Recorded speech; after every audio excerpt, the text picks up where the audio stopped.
Em nome do Pai, do Filho e do Espírito Santo. Amém. Meus queridos irmãos e irmãs, no Evangelho de hoje, Jesus é rejeitado pelos seus próprios conterrâneos em Nazaré.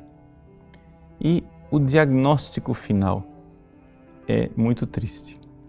O Evangelho conclui dizendo assim, que Jesus se admirou porque eles não tinham fé. Ou seja, não somente porque havia pouca fé, é que não tinha fé mesmo. Aquilo que nós temos no Evangelho é a palavra apistia. Apistia, o alfa privativo, quer dizer não, pistis, quer dizer fé, quer dizer que eles não tinham fé. Eles não estavam dispostos a crer em Jesus. Mas o que é que isso significa na prática? O que é que significa não ter fé? Bom, para a gente entender o que é não ter fé, nós precisamos saber o que é a fé. Veja, a fé, em primeiríssimo lugar, é uma virtude infusa, é algo que Deus derrama em nosso coração. Portanto, só tem fé quem Deus dá. Ou seja, se alguém tem fé é porque Deus deu esta fé. Aí você vai chegar e dizer assim, mas se é assim, então o pessoal de Nazaré estava desculpado. Coitadinhos, eles não tinham fé porque Deus não tinha dado.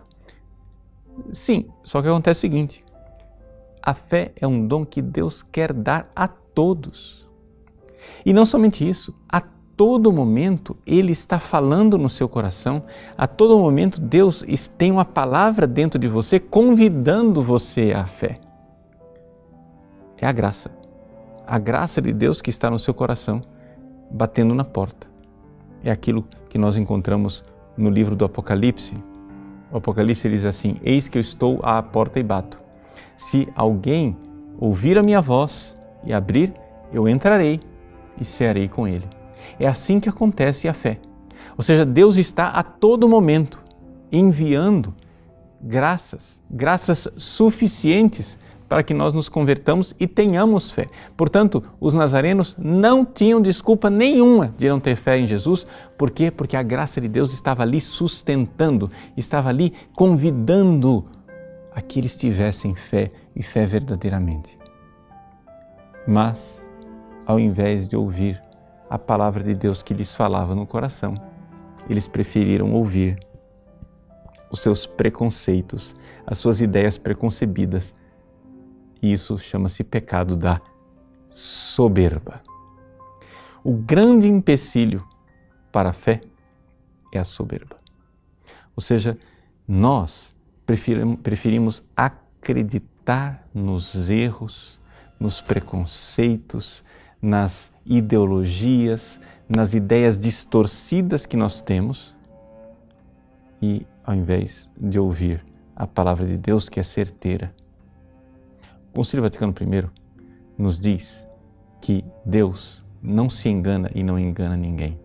E, portanto, ao Deus que se revela, nós devemos o obséquio da fé, a obediência fidei. Nós devemos obedecer na fé e escutar. Ele está aí nos falando, é Ele quem está falando.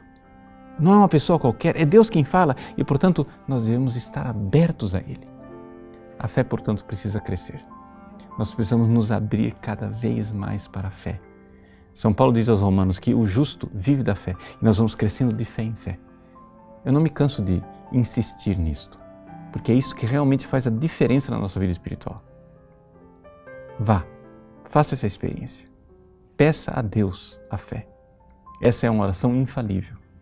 Se você pedir para ganhar na Mega Sena, isso não é infalível.